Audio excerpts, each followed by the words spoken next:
Buong tapang harapin ang buhay, yakapin ang tagumpay.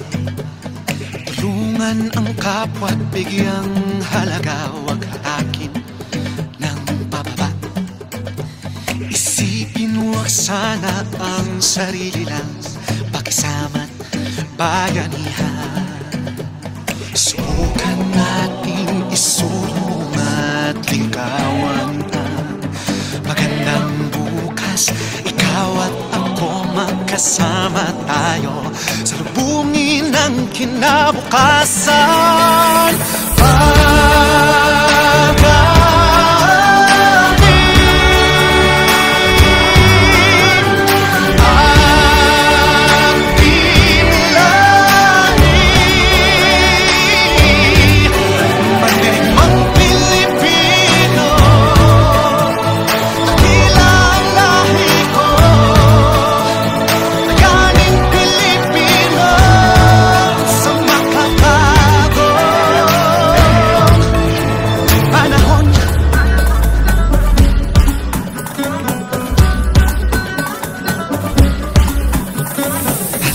Graduates, the light of the future is not found in the streets or spotlights.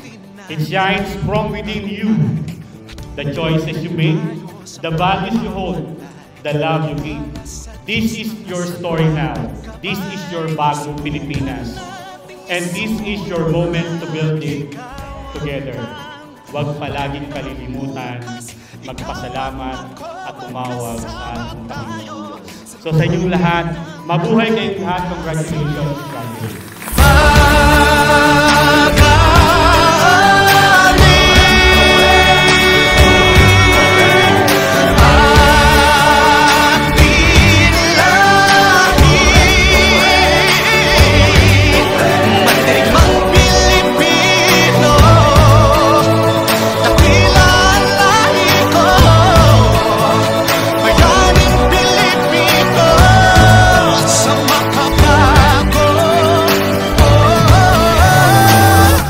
Our hard work and perseverance finally paid off, and all of the countless hours spent on studying, doing assignments, and finishing projects finally became worth the effort.